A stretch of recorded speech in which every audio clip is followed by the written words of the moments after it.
Dark Souls 1 is an easy game, despite the tagline being "prepare to die." That's just good marketing. The reason it's easy though is because of weapon scaling and the RPG elements. Also, the game moves at a glacial pace, but that's a video for another time. The formula is pretty simple. Club plus strength equals a very dead enemy. More strength and or bigger club, more deader enemy.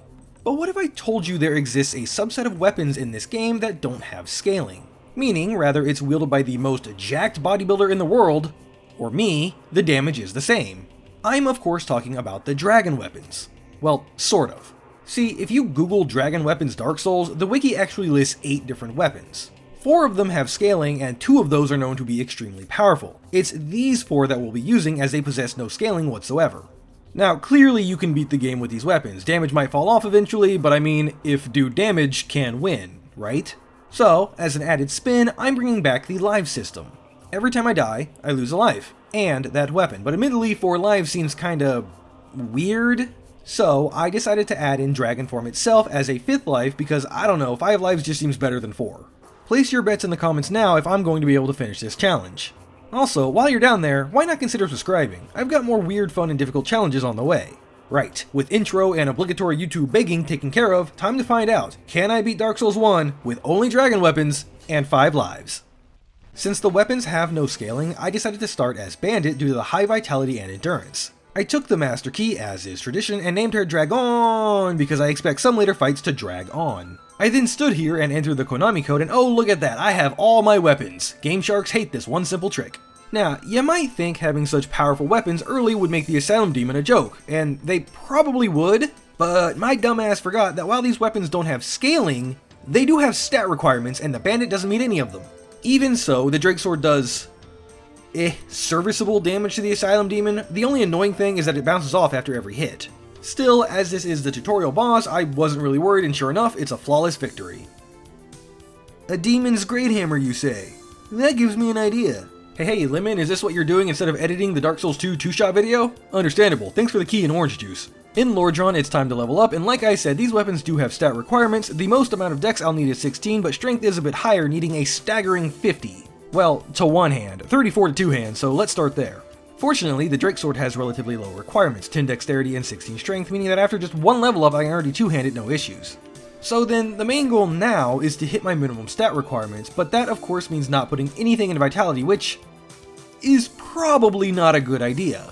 Normally I wouldn't fear taking on stronger enemies like Quelaag immediately, but if I die, that means I would be forced into a position where I have to use a weapon that I can't wield, drastically reducing my combat efficiency and survivability. As such, I take the normal path to Taurus Demon, ready to slowly build up my character. I test out the alt attack on these hollows, which fires a Getsuga Tensho, then nearly die to some random enemies. In every run, just for fun, I attempt a speedrun skip where you jump over the barrel. I have the survival instincts of a lemming. Okay, time for the first real boss of the game, Miltank's angry boyfriend. As expected, the damage is good, but honestly it felt a tiny bit low. I mean, it feels comparable to what my memory says it does to the Gargs, which is a later fight. Perhaps bovine spongiform encephalopathy just has similar health. Anyway, within a few strikes he goes down, then it's off to meet my much more imposing cousin on the bridge. Using all the souls I've gathered up to now, I hit the dex requirement and put 1 point into strength. While I still can't one-hand this weapon, if anything happens I will now be able to also two-hand the Obsidian Greatsword. At this point something weird happened. In every single playthrough, when I run up the stairs onto the bridge, the dragon immediately breathes fire. This time he didn't do that. He did shortly after, but I don't know why his AI behaved differently this one time across my hundreds of runs through this game.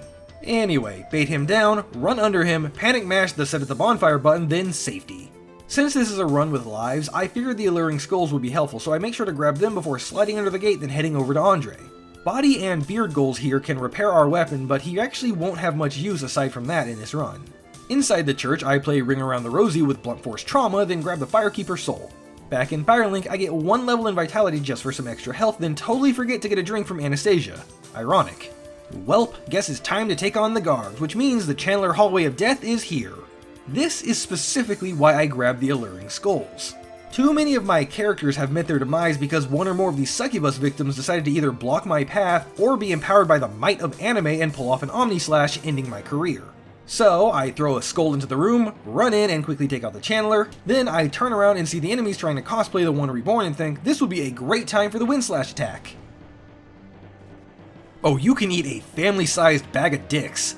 That death was more embarrassing than anything else, but it shows how one wrong move can spell disaster. Thankfully, as stated, I am able to two-hand the Obsidian Greatsword, which should be way stronger than the Drake Sword. I hope.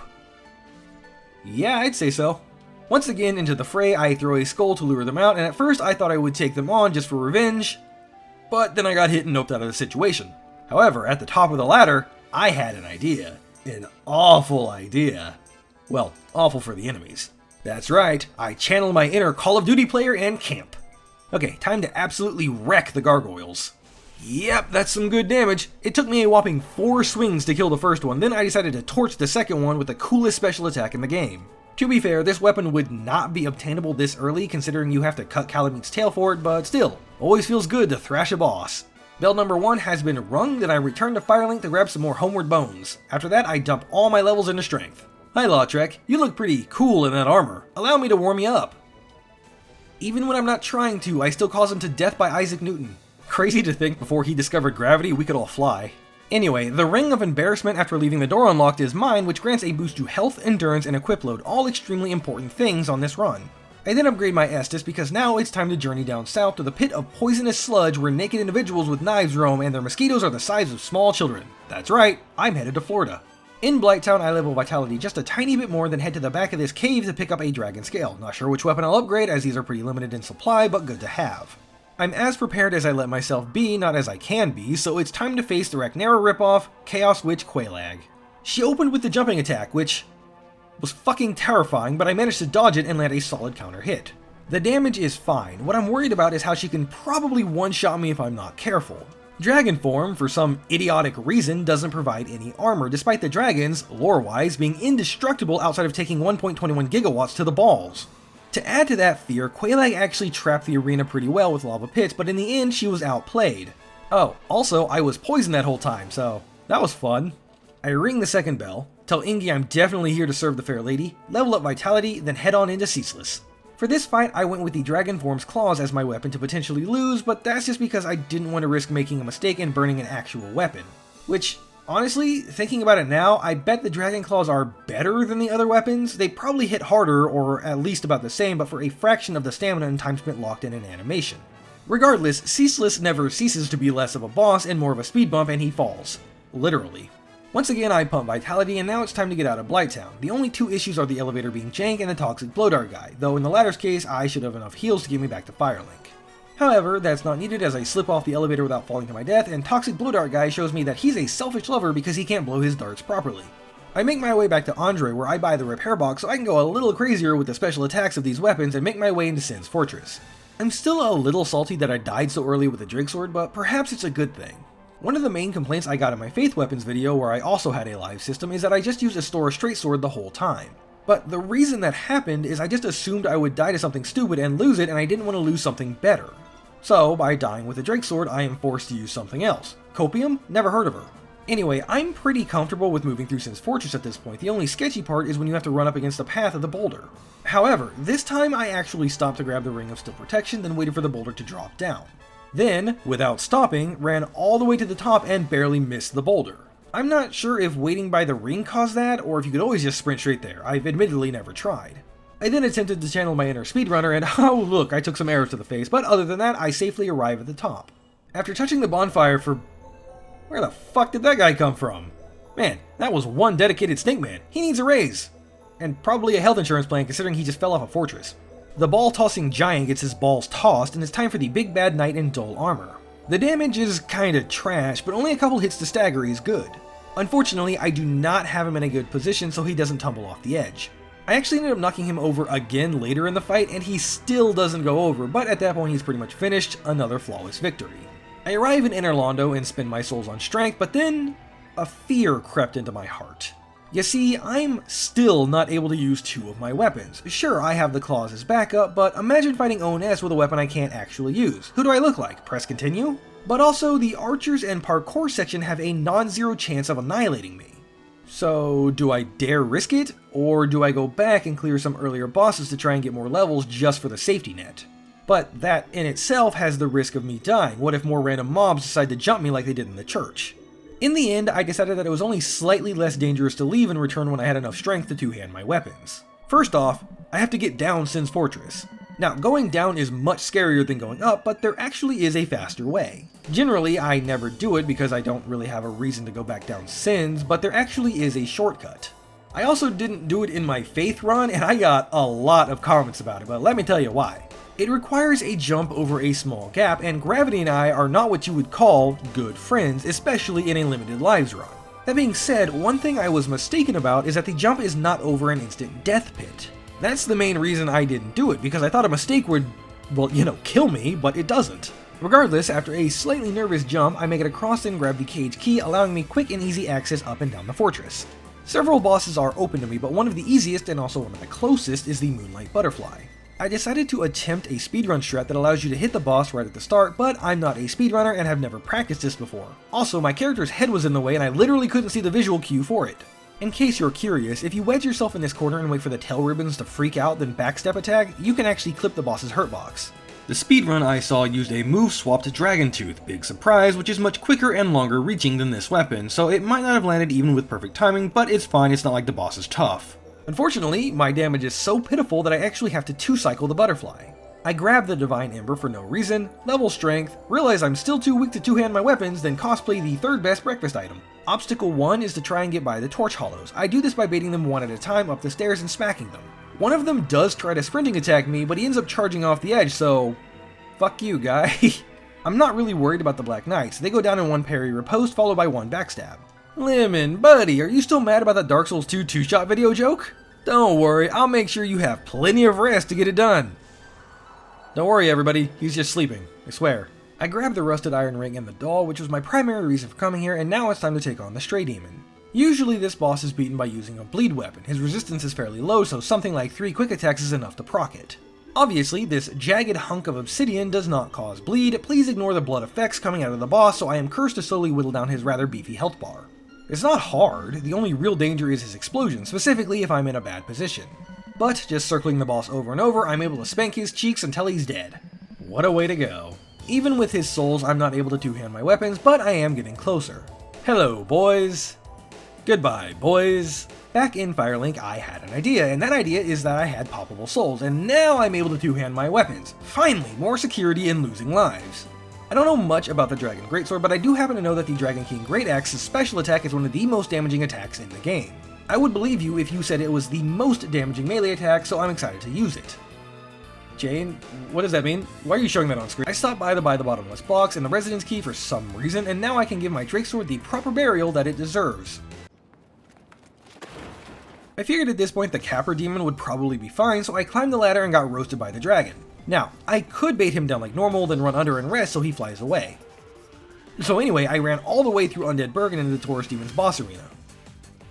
Oh, that's right, I don't have any poise. Why did From hate dragon form so much? No poise, no armor, and locked behind 30 dragon scales in a covenant that's in a hidden area? Like, what's up with that? Okay, but that's still fun. Without the wolf ring, Capra is slightly more of a threat, but it'll be fine. Still, just to be on the safe side, I did decide to run and unlock the Firelink Shrine shortcut. With this particular weapon, I didn't think the stairs were a good place, so I opted to stay close to the door, meaning the second dog doesn't aggro. I took a hit, but was able to dispatch dog number 1 with ease. I then ran around the boss and whiffed multiple hits on the second dog, but was able to take him out before it became problematic. Capra alone is a cakewalk, especially at my level with this weapon. I did let him smack me around a couple times just so he could feel like it was a close one though. Journeying into the depths, I jump this fence and ruin everyone's Christmas dinner. I still don't have the ability to warp, so I plan on doing this without resting at a bonfire. Not a huge problem as the boss is piss easy, but to be on the safe side, I also want to take out the Channeler, who thankfully dies in one hit. Gaping Dragon decided not to open with his head slam, but by simply baiting an attack and backing up, I make him do it and I can now get a few hits on his head. I even cut off his tail for no real reason.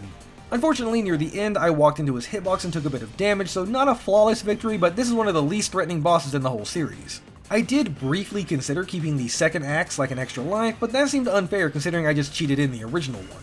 At this point, I could still do Sif, the Four Kings, and Pinwheel, and while Sif is probably easy, I wanted to get a few more levels for the Four Kings and the ability to warp for Pinwheel.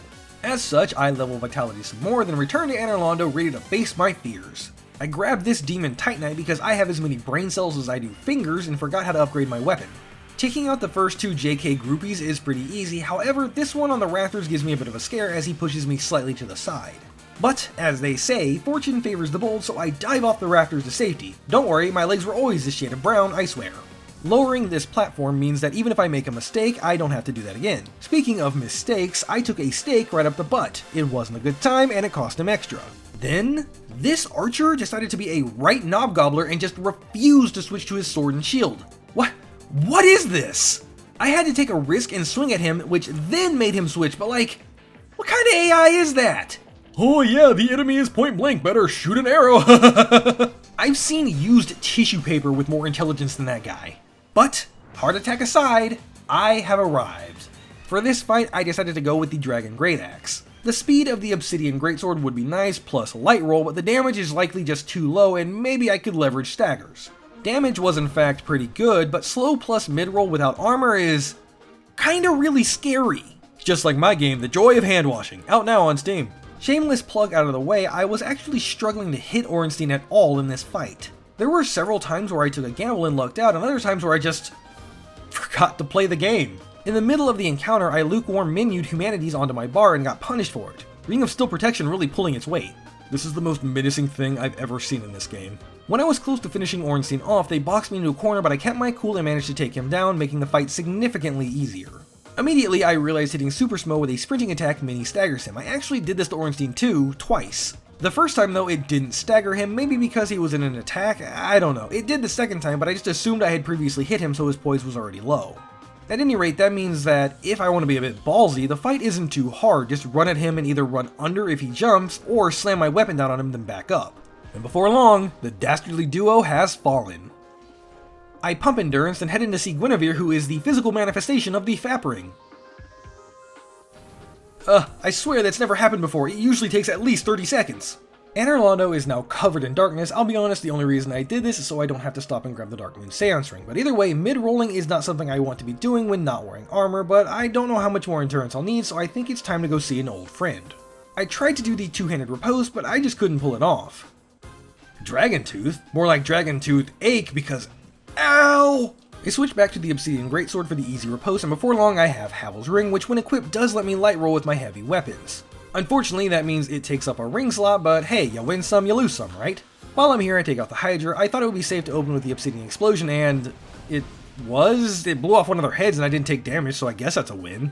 On the last head, I was worried I would fall off, so I used another anime attack to take care of it from a distance. This also awarded me with another Dragon Scale, then I make my way to the cave and free Dusk. She asks if I will help her, and I mean, I don't have anything better to do. After she gets what she wants, she leaves. Art imitates life, or something like that. Now I head back to Anor Londo, where the Dark Moon Nidus stands in my way, but I heard she likes it rough, so I rearrange her guts. Oh, they're supposed to stay inside her body. Yeah, I might have misunderstood the assignment. Gwyndolin is up next. I opted for the Dragon Greatsword because similar to Gaping Dragon, the boss is very easy. He likes to run away, so I wanted the big damage to try and limit the amount of cycles needed to take him down. Just for show, I ended him the same way I took down his sister, with an anime slice to the gut. I get more endurance in some vain attempt to use my heavy weapons without Havel's Ring, then regret my life choices by having Framp show me why his name was the Goated Throat in college. Cereal bowl is placed, now all I need is the soul milk. I'm not making a joke about that, you can use your imaginations. To get some extra levels, I figured why not head into the painted world of Ariamis. I decided to switch to the Dragon King's Great Axe because I wanted to smash Priscilla. No, it's not. So, like usual, I take out the hollows and attempt to jump the fence, but fail, just fall off the railing, open the door, and make my way to the undead dragon.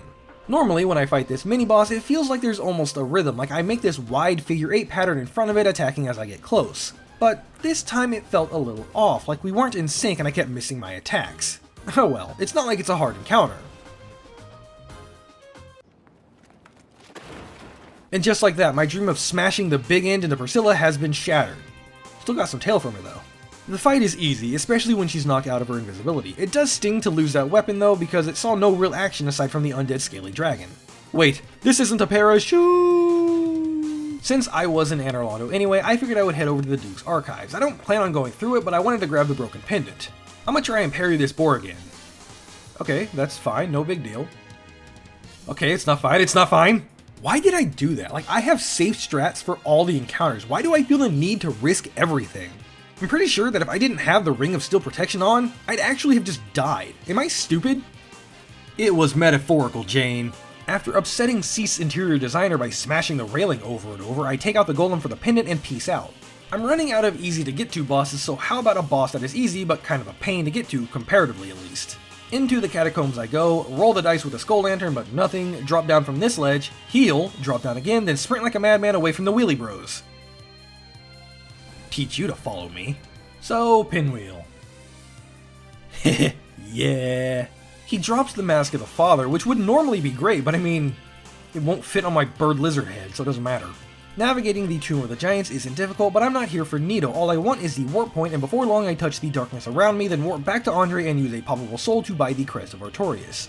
Normally, you'd want to stop and talk to Alvina to make the Forest Hunters not continue their pursuit, but I decided to just run by, then to save a little health, I didn't fall down from the stairs. Then, this crusty sock decided he would try and block me. Honestly, the nerve of some NPCs. Hornet Ring just in case, and it's time for Sif. I decided to use the Obsidian Greatsword just for its speed. I don't really find Sif a threat, but I'm not sure if mid-rolling would be the way to go. And before I even know it, I sent her off to the Great Farm in the sky. I split the souls between Vitality and Endurance and head back to Firelink to upgrade my Estus one more time. I then descend into the darkness that is New Londo, but not for the Four Kings. Not yet. Instead, I tempt fate by grabbing the Firekeeper soul without clearing the ghost and try to warp out. Thankfully, I'm successful and make my Estus a +3. At this point, I wasn't sure what to do. I really didn't want to do the Bed of Chaos. Nito, I plan on removing the Fap Ring because his bones are too hard, and the Four Kings have a lot of health, and I just didn't want to do that. And Seath? Well, he's a loser, so he can wait. That means it's time for the DLC! I guess. First up is the Sanctuary Guardian. One thing that's pretty common to bait is if you get hit by the wind attack, he will charge and there's plenty of time to get a hit in, but this time he kept firing lightning after it? And I don't know if I've ever seen him do that. I mean, it's fine, I guess. He still did plenty of other attacks that had openings, but I swear every run I learned something new. It's like that every copy of Mario 64 is unique creepypasta, but, you know, good. Anyway, the boss has very little health and goes down after just a handful of swings. More endurance. Nope, still a mid-roll. To be honest, it felt kind of weird to be doing the DLC right now. Not that I'm expecting my level to reach much higher, but I usually try to do all the base game first, save for Gwen, then the DLC. Ah well, variety is the spice of life. Alright, well, I went from using salt and pepper to adding oregano. Isn't that good enough? After a casual jog through the forest where the locals tried to end my family lineage, I arrived at the gates of the Colosseum to fight Artorias. Damage has completely fallen off a cliff at this point, but it's fine, the fight isn't hard and he has plenty of openings for a weapon as fast as this one. The other good news is that it only takes 2 hits to knock him out of buffing. I don't really have a whole lot else to say though, and after about 5 minutes, Artorias tells us he's tired and goes to nap on the same farm Sif did. A happy ending if I've ever seen one. I decided to put my levels into resistance this time for the boost in physical defense. Will it help? I sure hope so. Then back in Firelink, I grab the Ring of Sacrifice. That's right, you know what time it is. We gotta take our mandatory lumps. In the Duke's Archives, I charge by all these enemies, as one does, take the elevator up, get another idea for a run, then enter Cease's first arena. I'm not counting this death as a life, because in normal gameplay, it's mandatory. Just to be clear, yes, I know about Duke Skip, but no, I don't think I could do it in any reasonable time, definitely not in less than 3 tries. If this upsets you, call 1-800-555, that's too bad.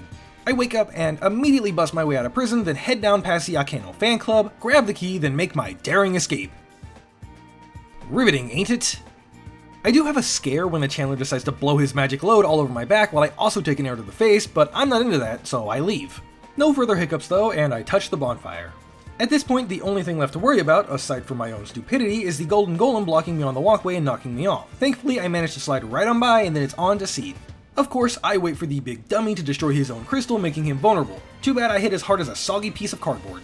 At one point, I thought I was going to die. I was in a really bad position as he let out the AoE blast. I managed to avoid the impaling spikes, but did take chip damage and had to basically run under his tails as he was doing the slam. Somehow though, I escaped harm. A couple of times when I was buried in his ball pit, he attempted to crush my head with his tentalegs, but I have more than enough health to survive that. I then show him how a real explosion can finish someone off. More levels into resistance, then I finally decide to upgrade a weapon. I went with the Dragon Greatsword just for the sheer damage numbers. I could have ran around the world collecting more scales to either beef it up or split it with the Obsidian Greatsword, but it's probably fine. Also, fuck Ash Lake and the trip there. Gravity is a cruel, cruel mistress. In an attempt to squeeze just a couple more levels out before the most dangerous enemies the game has to offer, I figured I would do the first 2 bosses of the Demon Runes. First up is the Fire Sage. What can I say, the boss is literally just a red version of the Stray Demon, with the only other difference being the arena is rectangular with branches instead of square with pillars. Another flawless victory. Unfortunately, it's kinda hollow as the boss only drops 20,000 souls. That's not even enough for one level at this point. As for the Millipede Angel, I of course baited it to the land section off to the side and chopped off its tail, then hot lava menu to equip the ring just in case. I actually lobbed off its arm too, just for the fun of it, but then it grabbed me. Now, normally I don't mash for grabs because I am lazy, but in this single act of self-preservation, I did, and I can't figure out why I'm maidenless because my fingers were so fast I was able to get out completely unscathed. I joke, but this was actually really easy. I just half-ass mashed L and R1 and it was fine. Anyway, the boss goes down shortly after, and with 62,000 souls, I'm able to get a staggering 2 levels. At this point, there are no more easy fights. I mean, okay, maybe Nito, but I wanted to keep the FAP ring on for as long as I could, and no, I'm not going to go get the second one.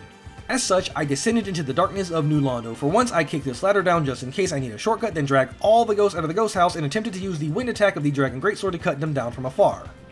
It kinda worked. I was struggling to hit this one, but then I decided to just plunging attack it. Through the wall. Hey, if the game can do jank hitboxes to me, I can do it too. Entering the ghost house, I clear out the remaining enemies no problem and climb up to meet Ingrid and grab the key to the seal, then drain the water. Originally, I was going to use the route that JK taught me with the bonfire near the Valley of Drakes, but I was worried I would get RNG'd to my death, so instead I took the safer route from Firelink where you drop down the side here and run by the 2 Dark Race and the Soul Mass. I chose the Dragon Greatsword for the sheer damage, and it was pretty good. Unfortunately, the First King trapped me into tanking an explosion, and since I wanted to keep the FAP ring on, I didn't have light rolls, which I'm gonna pretend wasn't a mistake. I will say, the Kings were very grab happy in this fight. I ended up getting yoinked a total of 3 times, which, I mean, the damage isn't that bad, but it steals a humanity, meaning my physical defenses were constantly being lowered, not exactly something I was happy about.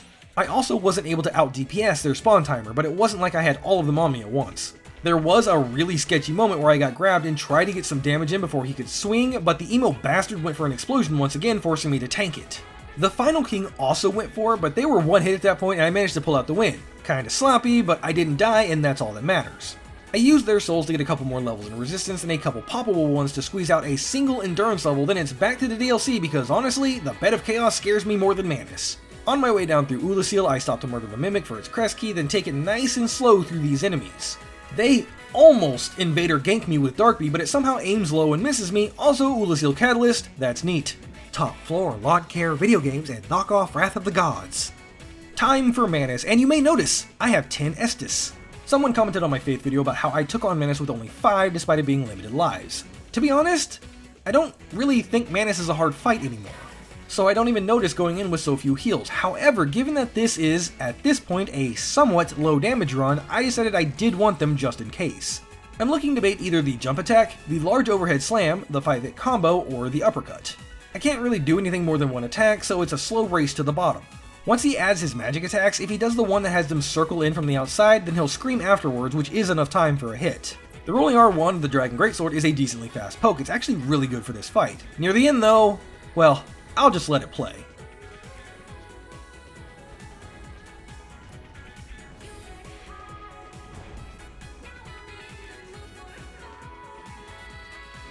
Not only did I almost die, but I risked it all for the final hit. Not many things get my heart rate going anymore. I mean, goth baddies, 2D monster girls, but this? Oh, I thought my chest was going to explode. Dusk, I've nothing to say to you. Except that. And that. And that. And that. I get some more endurance. Honestly, at this point, I think I realize I won't be able to light roll with this weapon, but the extra stamina is helpful. Then see if it's possible to get all 3 of these items and bone out before I become quick seared barbecue. I then have Go blast Calamite out of the sky, and I just realized that if he had released that arrow a smidge earlier, it might have hit Calamite in the head. Would that have killed him? Imagine a 1 in 1,000 chance of him doing that, then people arguing online about the boss being killed by an NPC and others saying like, what kind of abyss grass are you smoking? Anyway, for the actual fight, I once again opted for sheer damage, as I'll likely only be able to swing once per opportunity anyway, save for the standing fire breath attack. My strat ended up being to stay right under him, attempting to bait the stomp. If dodged, I can easily get a poke in, then his AI will force him to spin and face me, so it's relatively safe. Plus, if he does something like the aforementioned spicy lung attack or the shatter your eardrums one, that's just free damage. I did take a hit due to thinking I was outside the range of the stomp, and honestly, I still think I was, but okay game, you do you. Then just a few swings later, Calamite meets his end. More endurance, because hope is all I have left in this world, and I head back into the depths to murder this butcher for her sack. Now, you might be asking why I did that. I warp to Anorlando where I take the Cheese Demon Express back to Sins, then jump this gap and beat up the golem just for fun. Falling into this rather well-used ball hole lands me on this contraption, which I can then just backtrack a little bit and fall through this window to grab my prize, the Slumbering Dragon Crest Ring. Next, a quick trip to the Tomb of the Giants to pick up the Skull Lantern, and it's off to my home away from home, the Asylum, to trade with some crows. The Skull Lantern turns into the Ring of Fog, and now I'm set up. Time for Nito. I decided to do him before the Bed of Chaos because, honestly, the danger in that fight is gravity, so the Fap Ring is kinda useless anyway. As you know, or are about to know, if you wear the Ring of Fog and the Slumbering Dragon Crest Ring, the skeletons in Nito's arena don't notice you provided you stay somewhat far away from them. This makes the boss real easy, as Nito is a slow old man who can't defend himself save for shitting all over the place. I did want to test if this greatsword was in one of the weapon classes where you can just block against a surprise sword enema attack. The answer is no. Regardless, as stated, Nito is a very easy boss, and because he isn't DLC, he doesn't have crazy health or defenses, so he goes down pretty fast. Which leads us to the penultimate fight, Gravity the boss. Okay, so the first nut to bust on the Bed of Chaos is easy, just run straight there basically. Yes, I'm using quit out strats, this is the way. For the last one, if you hug the edge of the arena, you will eventually get blocked by the floor falling out, but you can actually just jump over this little gap. Just don't hold shield, learn that the hard way. So I watched for the Flaming Stick's attacks, jumped while he was in lag, kept my eye on the hand for the slam, then bust the second nut, sending the boss into medical debt they've never seen. One quit out later, and it's time for the final run. I think you can make it just barely if you run straight there, but I let the boss finish its attacks, then just ran. I had to watch out for the tree beard though, as it has definitely swept me to my doom before. At this point I was mostly home free. Sure, the boss could cast Firestorm, but it didn't, and the bug is squashed. To prepare for Gwyn, I make one final trip to Sins where I pick up the Flamestone Plate Ring, and now I descend into the kiln of the First Flame. 3 lives remain, the Obsidian Greatsword, the Dragon Greatsword, and these hands. You might think I'm crazy, but I actually decided to go fisticuffs against the boss. But before you type your comment saying I'm off my rocker, let me explain. First, the barehanded attacks from Dragon Form actually do a considerable amount of damage, but more importantly, Pegpa.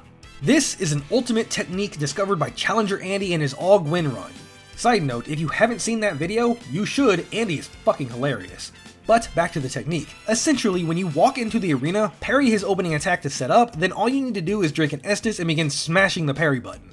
If Gwyn does the dreaded Fast Slash, you'll land the parry. If he does the slow one, then your second parry will just barely land and you can riposte. The catch is that due to different riposte animations having different timings with different weapon classes, this only works with bare fists or fist weapons, thus my decision to throw hands. Sometimes he will do the grab attack or kick, in which case you just have to reset the loop, but that's not the end of the world. You know what is though? Me forgetting the part of Pegpa. I didn't actually re-watch Andy's video prior to this fight, so kind of forgot how to do it. As such, after a riposte, I just slammed the parry button. The first time he went for a grab, I thought I was just unlucky, then I managed to parry the Fast Slash on reaction, setting him up for the loop again. Spamming, I once again managed to parry the Fast Slash, but this time I ran out of stamina and got grabbed. I healed but got hit, then I managed to land another parry, and I realized I didn't actually heal for Pegpa to work, so I did, and it didn't. Shortly after, I attempted to panic heal, and I don't know why that parry didn't connect. The only thing I can think of is that the bare fists and fast shields have different recovery windows, and according to the Wikidot, they do, assuming I'm understanding how to read the numbers. That's unfortunate on many levels, but I can't let it hold me back. Attempt number 2 was also a roller coaster. I tried several times to get the two-handed riposte, but I just couldn't. Maybe I was meant to walk slightly to the right instead of slightly to the left, maybe I just didn't wait long enough, or maybe I waited too long, I'm not sure. The upside is that this weapon can mini-stagger him in just 2 hits. The problem is that it's so damn slow. Trying to heal normally in this fight is incredibly difficult as well. You basically have to use the stalagmites in the arena and hope he doesn't either poke you through them or fly around them at Mach fuck to ruin your day. It's also possible to heal after the grab if his AI forces him to turn around. At some point, I decided to try and back up and just bait jump attacks, but I was getting nervous. Not only did I start to choke by missing my parries, but then he would do shit like this? Gwyn, why? He actually managed to burn through all of my Estus, and at some point I thought to bait his stupid jump attack, but instead of going for parries, I would just hit him for damage if he was gonna curve in midair like he just watched the movie Wanted. But then I made a mistake. Due to switching back and forth and changing tactics on the fly, I forgot I was one-handing my sword. I lived the hit, but just barely. I even managed to heal and get an attack in, but when I went for the second to stagger him, he connected before I could. And in the end, I once again tried to panic heal. This is it, my last life. You were at my side all along, my true mentor, my guiding obsidian. Damage is lower, but a guaranteed parry with it being one-handed is always welcome. And thanks to the Hornet Ring, the riposte damage was actually alright. And of course at this point I'm playing dirty, that's right, after the parry, circle behind him, chug and Estus, and parry again. However, I wanted my souls, or rather the soft humanities, for the defense boost. Just as I was about to grab them though, I myself got grabbed. Sweat rolling down my face, I managed to recover and ended up putting him in the loop, chipping his health down until he was only one hit away, but then, my hubris. I thought to end the fight with the explosion. Panic set in, all I had to do was hit him, but Gwyn in his desperation was relentless. I needed to heal, but he denied me at every turn. Then he went for the grab, my chance. It wasn't enough. Then he landed a questionable poke. Both of us are one-shot, so it's all or nothing.